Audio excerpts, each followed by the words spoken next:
You're listening to the Sex and Psychology Podcast, the sex ed you never got in school and won't get anywhere else. I am your host, Dr. Justin Lehmiller. I am a social psychologist and research fellow at the Kinsey Institute and author of the book, Tell Me What You Want, The Science of Sexual Desire and How It Can Help You Improve Your Sex Life. A few years back, there were a ton of media articles going around about how the pandemic killed the sex party scene. Flash forward to today, and the media is singing a very different tune. Sex parties are back with a vengeance. Interest in attending these events is on the rise, especially among young adults. And organizers of these parties are reporting that business is booming, with some people paying hefty sums to travel the world and attend the most famous sex parties. So, what is it actually like to attend a sex party? That's what we're going to be talking about in today's show. We're going to explore what the atmosphere is like and the rules and etiquette you need to know if you're going to attend one. We're also going to discuss the difference between a sex party and an orgy, how consent works in a group sex situation, how to find or get invited to a sex party in the first place, as well as the conversations that you should have with yourself and your partner, if you have one, if you're going to attend one of these events. I am joined once again by Dr. Tara, an associate professor of relational and sexual communication at California State University, Fullerton. She is also a sex and relationship coach and host of the podcast Love Bites by Dr. Tara. This is going to be another fascinating episode. Stick around and we're going to jump in right after this short break. Do you ever find yourself dreaming about a career where you get to talk about sex and psychology all day long? What if I told you there's a place that can connect you with world-class experts and has a large, thriving community? Sexual Health Alliance does just that. Sexual Health Alliance helps you to build the career of your dreams and is at the forefront of sexuality education. Students come from all parts of the world and from all types of backgrounds. Whether you're in school just starting out on your journey or building advanced skills in your profession, Sexual Health Alliance's comprehensive certifications, engaging events, and self-paced online education will move you beyond the basics and set you up to become sexceptional. Visit sexualhealthalliance.com and start building the sexuality career of your dreams today. And let them know that you heard about Sexual Health Alliance on this podcast. Okay, Dr. Tara, let's talk about sex parties. So I guess a good starting point for this conversation would be, what is a sex party anyway? How would you define it? And how is it similar to or different from an orgy? Or are they the same thing? What do you think? A sex party, aka a play party, is just like a regular party, but you're able to have sex in there because you can't just pull up at a club in West Hollywood and start fucking someone. No. But in a play party or sex party, you can, of course, it has to be consensual. And at these parties, it's usually clear verbal consent, not like just non-verbal consent where that's more common perhaps for people in long-term relationships. But yeah, it's an erotic party where people can have sex if they want to. And it's not the same as orgies. A play party has different aspects within a space. So when you enter, there can be, food, bar, where people just hang out like a regular bar. There can be shows. So it's like you can sit and watch the show. And then there can be rooms with beds where people go in and have sex with each other, 2 people, 3 people, or an orgy. So there's many different aspects than when you participate in an orgy. It's like you're participating in group sex. But if you just attend a sex party, you're just attending these like 3 different aspects, and whatever you want to engage in is your choice. Yeah. So at a sex party, there may or may not be group sex, right? When people imagine a sex party, I think more often than not, they're picturing an orgy, but right. That's probably not the reality of what most sex parties are, right? As you mentioned, orgies and sex parties can overlap, but they're 2 different things. Mm-hmm. So when it comes to a sex party, like I said, I think people often have this very specific image in mind and think of just like a room full of people who are just having a bunch of sex. But for any of my listeners who have never been to a sex party before, can you paint a little bit more of a picture for us in terms of what one of these parties look like in terms of, the atmosphere or environment? Okay, yeah. So there's many different types of parties and many different price point for tickets. So I'm going to talk about one that's like vetted, so you have to apply, but it's not extremely exclusive. Like anyone can apply. So this experience, you first apply, and it's through their website, and there's an interview. During the application, you submit your photos, and there's an interview just to see, what kind of person you are and what are your intentions coming to this party. Because they want to make sure it's not just a bunch of douchey guys trying to come in and pull girls. Like, it's not about that, right? It's about, I think, people being mindful, intentional, exploring. Then you apply, you get in, you buy a ticket. The day of, you show up, they usually lock your phone outside. Once you lock your phone, you can go in. Some people will come in a coat and like lingerie inside, and they'll just take their coat off and be in lingerie. Some people wear clothes, but safe to say, most people don't wear a lot of clothes. So you go in at the beginning of the night, which usually starts 9 or 10. So if you're like an early bed person, like this is not for you. It's the sex stuff doesn't start until after midnight. But it's about 9 or 10. You go in, most people will be wearing lingerie, guys will be wearing clothes, and you go get a drink. And they usually cut you off too. Like they don't let you drink a lot. They don't want any people being too drunk. They also discourage the use of any drugs. So you go get a drink. You may, look around at the bar. You usually can strike up a conversation with another couple or another person. And then you just hang out like a regular bar. At this point, a show will start. A show will start in the middle of the house usually. Usually it's like a big house. Like in LA, it will be like in the hills, kind of private.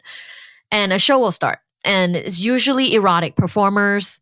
And the intensity of these shows depends on the party. If it's a little bit more vanilla, it will be like people kind of doing striptease, wearing beautiful lingerie, dancing, maybe dancing on a silk, like, a kind of like a stripping pole, but much harder, apparently. They may be dancing on silk and stripping and, beautiful movements. But then there's also a really intense one where they are completely naked and they're like full frontal. They open their legs and they like put something in the pussy. Like it just depends on what party you're going to, what theme. There are certain themes, if it's the theme is like taboo, it might be like more intense shows. But if the theme's like slumber party, it might be different. So there's a show. And you usually at this point kind of enjoy the show. You're a little bit loose. You're, probably kissing, making out with your partner or whoever you go with. And you kind of look around to see, if another couple or other people are kind of interested in playing together. Then, whenever you're comfortable, you venture to the areas where there are a lot of beds. And you can go look around, right? Don't stand too close. But you can go look around and see what people are doing. Usually there's always people that start early and they get the party started. So there's already like a couple or 3 people or 4 people having sex on the beds. And you can kind of go stand in the corner with your partner and watch. At some point, you can also get naked. Like you'll go to the bathroom, take your lingerie or clothes off and get naked. Because in the area where people have sex, most people are completely naked. And they just walk around naked. And so you can kind of go sit around, like there are couches everywhere, like chairs. You kind of go sit around in that room, feeling it out to see like if another couple approaches you or if you want to approach another couple. In a heterosexual party, the woman approaches. It's weird for the man to approach. So in a heterosexual party, the woman approaches another couple and is like, hey, I saw you guys from afar. You have such good energy. Was wondering if you're here to play. Because sometimes they're not here to play. They're just here to be together. And in a lot of LGBTQ parties, it really depends on who is more experienced. People that are more experienced will notice the newbies and they will come and approach and say, hey, is this your first time? And I've witnessed sort of both types of initiations and they can work in different ways. So yeah, then, you engage in sex with others or maybe not. You just have sex with each other. You can do that privately in a bathroom. You can do that publicly in bed and have other people watch. And then at the end of the night, you may grab a glass of champagne, drink some and go home. That's all. Yeah. So a sex party is like one part socialization. Like there will be people just kind of like standing around talking, having a drink. Another part, maybe performance art, right? Where you're watching a show, or maybe there's a dance floor where people are dancing and listening to music.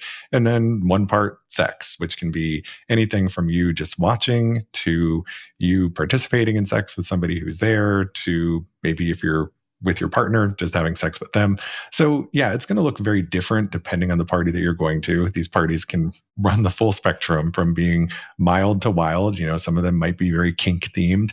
There are different parties that cater to people who have different sexual proclivities. So, yeah, it's hard to, I guess, paint a picture of like the prototypical sex party because there's lots of things that are going to vary across different situations, and also including whether that takes place inside somebody's home or if it takes place inside of a formal A club club. setting. Yeah. Yeah. So parties can vary a lot in terms of what they look like. So I think a lot of people would assume that if you go to a sex party, it's going to be some kind of sexual free for all, right? That everybody's just having sex with everybody.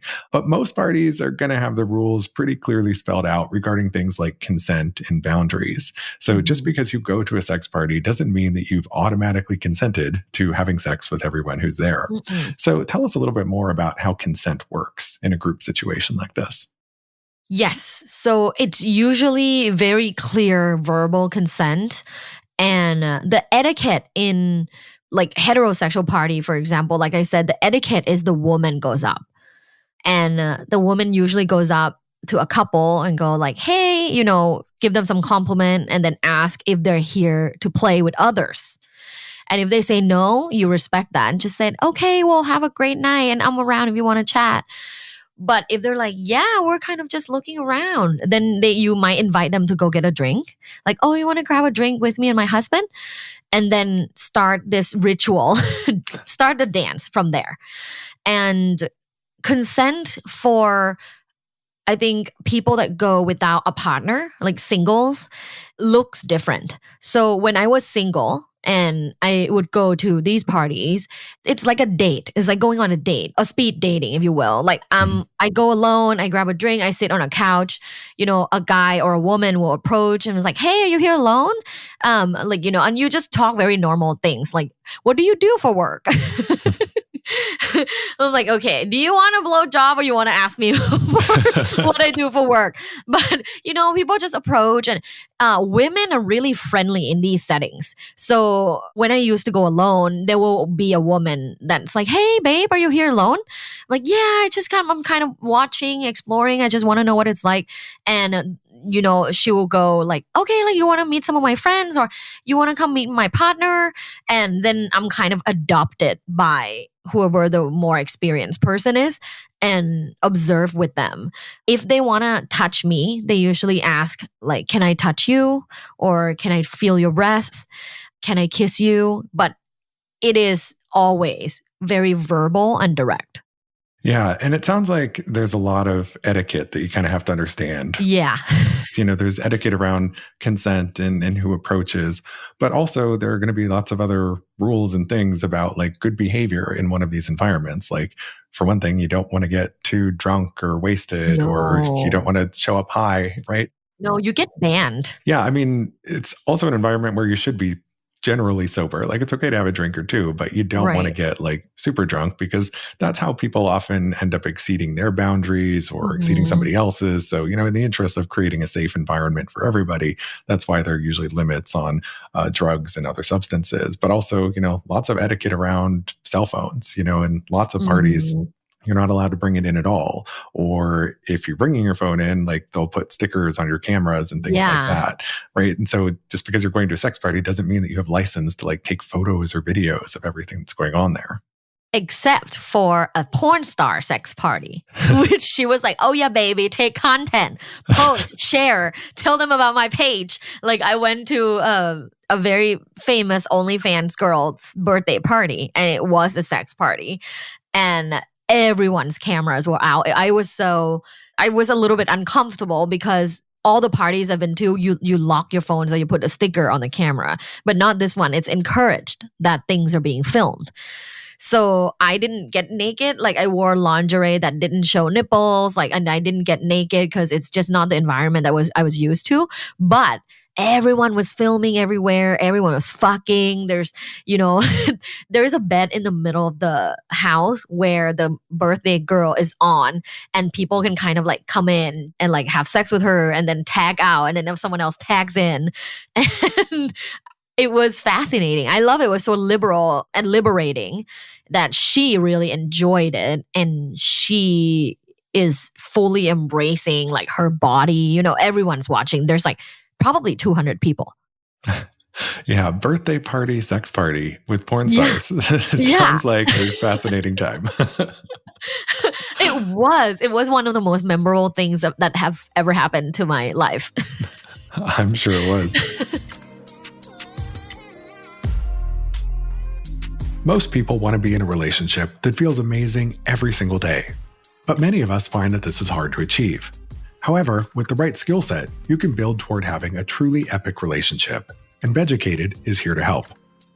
Beducated is where toe-curling pleasure meets expert-backed education. They have more than 100 courses that can help you to enhance intimacy and spice up your sex life. One of their courses is called Epic Relationship, and it's exactly what it sounds like. This course will help you to build trust, deepen connection, and master intimate communication. One of the things I really like about this course is that they walk you through actual practical examples of how to communicate, including prompts that you can try with your partner. It also teaches you how to cultivate emotional safety in your relationship so that both you and your partner can ease into vulnerability. If communication is a skill that you found difficult to build, this course is definitely for you.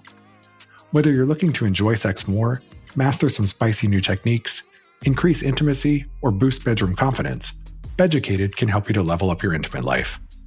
Get 50% off the yearly pass by using my last name, Laymiller, as the coupon code. Try Beducated risk-free with a 14-day money-back guarantee. Check the show notes for the link and be sure to use my last name to get your discount.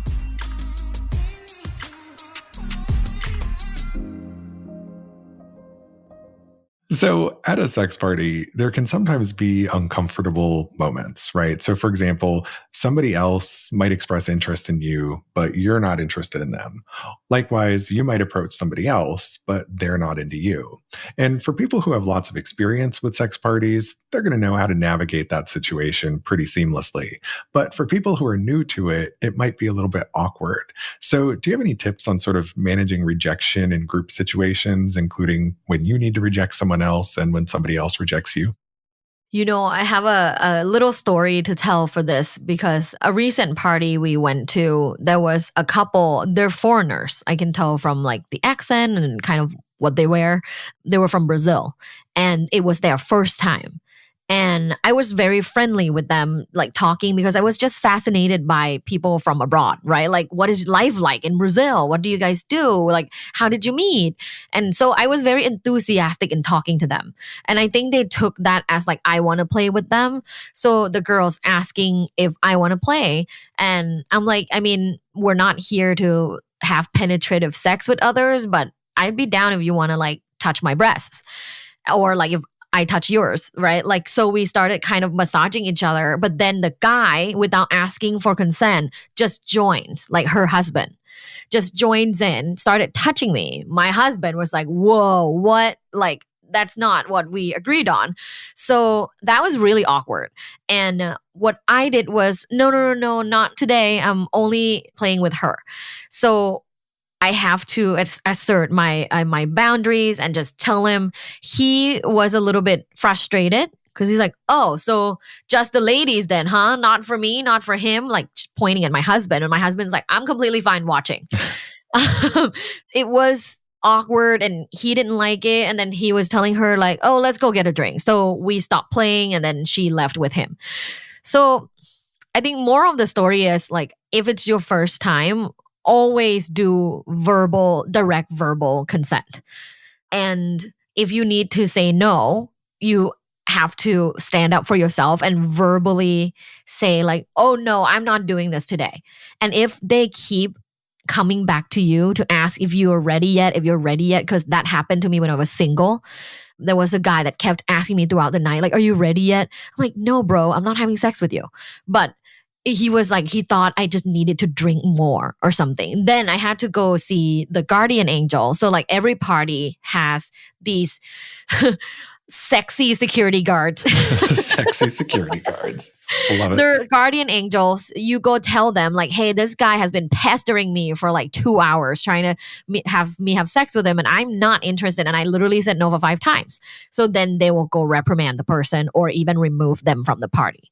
But for you to receive rejection, just always know that it's not about you. Sex parties are very stimulating. And if the person you approach has a set of ideas of what they want to do that day, and it doesn't include having sex with others or maybe someone like you, it's not anything about you. It's not your fault. It's anything about you. It's their own journey. Same with you. You have your own expectations and journey. So just don't get offended. Yeah, I think that's such an important point that like you have to recognize that different people coming into the same party may have very different expectations for how the night's going to go and what they are and aren't comfortable doing. And so just because somebody rejects you or says no, again, don't take it personally. Like they have their own boundaries and just respect them and move on, because odds are there will be somebody else there who is interested in you. But yeah, that is an important point too about sometimes people just don't take the hint. And when somebody is like repeatedly pestering you like that or pressuring you or trying to coerce you into doing something that you don't want to do, like there are those sexy security guards, as you said. Yes. Also if you're in a kink setting, they're called dungeon monitors, right? So you've got somebody that you can report boundary violations to. And if you see somebody else's boundaries being violated, you can report that as well. Yes. Don't be a bystander. Yeah. Like you gotta, if you see something that, and especially like usually it's a woman being uncomfortable, just go tell the sexy security guard.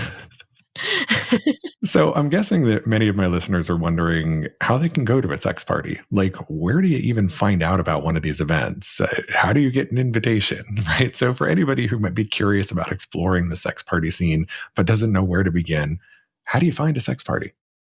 So finding a sex party is easy just by Googling them. If you Google like sex clubs near me or sex parties near me or sex positive community near me, something will come up unless I guess there are places in the world that don't have something like that, right? Yeah, if you live in a pretty rural area, you might not have many sex party options around. No. You might need to travel for those.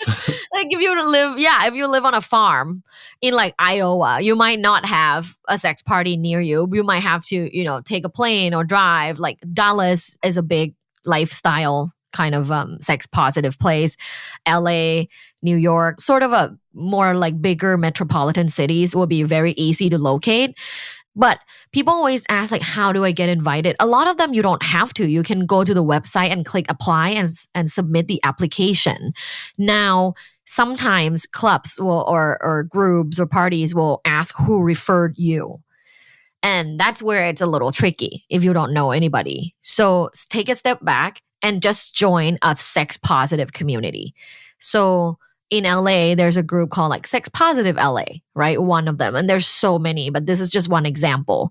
So if you join them, maybe go to one of those mixers, go to a lunch and just start meeting people that are like-minded or in the lifestyle. And then go from there, like make friends within this community and then ask like, hey, like I've never been, I really want to go. I want to go explore in an intentional way. What do you recommend? And people in the lifestyle are usually very like open-minded and so willing to help. Because, we live in taboo for so long. Like whenever I'm in a very traditional space, I'm like the most taboo person that's on the table, right? Like that's sitting at the table. But I'm always willing to like help and explain if someone asks me like, oh my God, I heard you go to a sex party. Like, what is that like? How can I go? Like, I'm always willing to help. And I always say like, just use my name as a reference. So with that being said, my first recommendation would be join a sex positive group. It doesn't have to be near you if you live in a rural area. It can just be online. Yeah. And I think that's an important point that, it's not as simple as like, You see a sex party advertised somewhere and you just show up at it, right? Oftentimes there's going to be some like application process to get in. And, Mhm. it's not necessarily about these parties being super highly exclusive. Well, some of them Mhm. are, but it's because they want to protect like the safety of the other people who are there. And so letting in outside people who you know nothing about can pose a risk to the safety of all the other members of the group. So that's why they do the application process to begin with, to make sure that everybody who's coming to these parties is on the same page. Yeah, totally. And they want to curate energy. So if Mhm. there's too many men if in a heterosexual setting, if there's way too many men as compared to women, that's not a good party, right? Like it needs to be about 50-50, or usually it's 60-40, like 60% women, 40% men. So the reason why they do applications, like you said, is for safety of everybody, and then to curate like the energy so that it's not too much of one thing. I know that even in lesbian or gay parties that I've been to, they also do that. Like making sure there's a kind of equal amount of more masked people, more femme people, so that the energy is good and inclusive. Yeah. So going to a sex party alone is one thing. Going with your partner is something else entirely. So let's say you and your partner are going to go to a sex party. What kinds of conversations should you have before you ever even set foot in the door? What should that advanced negotiation look like? Yeah, I use the green, yellow, and red lights kind of framework. This conversation starts with, first, you both agree you want to go, right? And you're submitting the application and you get accepted. Now what? Talking about, you know, after, like, let's say someone watched this episode, right? Or listen to this episode and just go, okay, we're going to start. And they apply and they're going to go. After they listen to this, they already know a little bit about what it's going to look like and what the etiquettes are. So then they can start talking, okay, what are some of the green light activities that we can do? What are some of the yellow lights, which is like a maybe, check with me first? And then what are some red lights, like absolutely not tonight? So it could sound like, for me, green can be talking to strangers. You're allowed to talk to any strangers. You don't have to turn around and ask me, right? You can talk to any stranger. That can be green. Maybe for a couple, like touching breasts or butt is a green light. Like that's okay, right? But then yellow could be kissing. Like you can't just kiss anybody. Maybe turn around and ask, like, is it okay I kiss this person? So that can be yellow, is check with me first. And then red could be like, okay, because it's our first time tonight, no penetrative sex with anybody. And that's red. Like no need to negotiate, no need to talk about it the day of or the night of. Like it's a red, it's a no for today. So when you are done kind of listing things out, when you go to a party, you sort of have a framework. Okay, like I'm able to chat with anybody today and it will be fun flirting and talking to people, but we're absolutely not having sex with anybody. So that's the conversation you must have before you go. But you would be surprised how many people don't. And Right. it's disastrous. Yeah, I mean, it's a recipe for trouble going to a sex party with your partner without having talked about it at all first, because you might have a certain set of expectations about how the night's going to go and what you might or might not get into. And your partner might have a totally different set of Mhm. expectations. And that can quickly turn into a fight or disagreement if, it's not discussed beforehand. And I think, your framework of red light, yellow light, green light is also a useful one for the conversation you should have with yourself if you're going to a sex party alone, right? Because I think we need to check in with ourselves about what our own boundaries are before we end up in an environment like that. Because whether you're going alone or with a partner, like it's important to have like some clarity on what the expectations are so that you know what you're getting into and what your firm boundaries and limits are. Yeah, totally. When I went to my first one ever in my 20s, I did not have that conversation with myself. And I did not have the boundaries. I had no idea what's going to happen. I did not have the resources like today, no podcast that I could listen to. So I had no idea. I wanted to go because it sounded fun and I was kind of in a rut during that part of my life. So I showed up. I know the guy that's organizing it. So I showed up and I did many things that I was uncomfortable with. But I just thought, you know what? I'm going to go with the flow. So I ended up just doing whatever other people were approaching me to do. And Yeah, I would say it was memorable, but I wouldn't say that I'm proud of it or felt the pleasure or felt empowered. And I think if you're going to a sex party for the first time, you might just want to go as an observer, a lurker, a voyeur, right? Just so that you can kind of understand what is the etiquette? How do these situations work? How do people navigate this environment, right? Just because you're going to a sex party doesn't mean that you have to have sex, right? You can also just go and watch and observe, and then maybe that'll inform what you want to do the next time you go to a sex party in the future. Exactly. Let's talk a little bit about preparing to go to a sex party. So, for example, should you bring your own condoms and lube and kink accessories, or are these things typically provided? I mean, what do you pack to go to a sex party? You should douche. Depends on whether anal play is on the table, but but if you're not wearing lingerie inside for women, if you're not already wearing it, you would pack lingerie. Because if you're not naked, people don't necessarily wear full like clothes. They just wear lingerie. So then you would pack lingerie. Maybe wipes, because like you get super sweaty. So maybe wipes. And I would say whatever sex toy that you would like to use and will give you pleasure. You can bring condoms if you have particular condoms that you like, but all of these parties provide condoms. These parties usually provide condoms, dental dams, finger condoms. They offer protection. However, I know many people that are very particular with sort of condoms that they use. So yeah, bring your own. If you're going to a kink party, and it depends on what type. Like I went to a bondage party and everyone brought their ropes, right? I did not because I thought I was just going to go watch. But yeah, everybody brought their ropes and they got together, they pair up and they like, rope each other. There's also a performer that's being roped in a very beautiful way. So if you're going to something like that, bring accessories that's like matching the party. And what about the lube? We got to bring our own lube, or are they going to have plenty for us? They have plenty, but again, like you might be allergic or sensitive for like whatever they offer, because they usually offer a pretty generic one that you get from like CVS. But if you have a special one or like a CBD infused one that you want to use, then go ahead and bring your own. I've never brought lube before. I have brought toys like vibrators and and I've brought a little pill to help if my husband gets anxious at the party.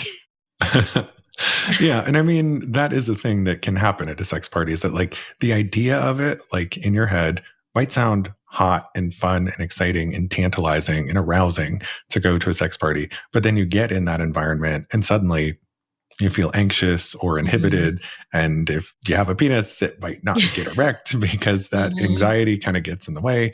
Sometimes people need a little help to kind of get over that anxiety. That's also the reason why some people turn to alcohol and drugs and other substances, is precisely because they want to reduce those inhibitions. But you have to be very careful about not going too far with that, because then you can be crossing another line. But yeah, that's just something else that's important to keep in mind, is that like sex party expectation versus reality. Yeah. In your head, like the fantasy of it might sound great, but it might be very different when you actually show up in person. Exactly.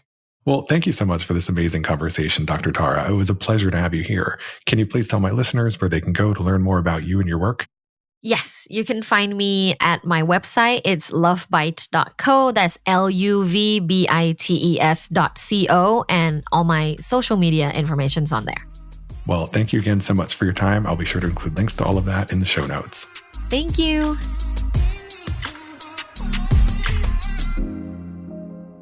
Thank you for listening. To keep up with new episodes of this podcast, visit my website, Sex and Psychology, at sexandpsychology.com, or subscribe on your favorite platform, where I hope you'll take a moment to rate and review the show.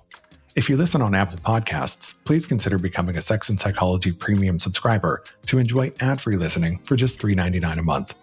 You can also follow me on social media for daily sex research updates. I'm on Blue Sky and X at Justin Lehmiller, and Instagram at Justin J. Lehmiller.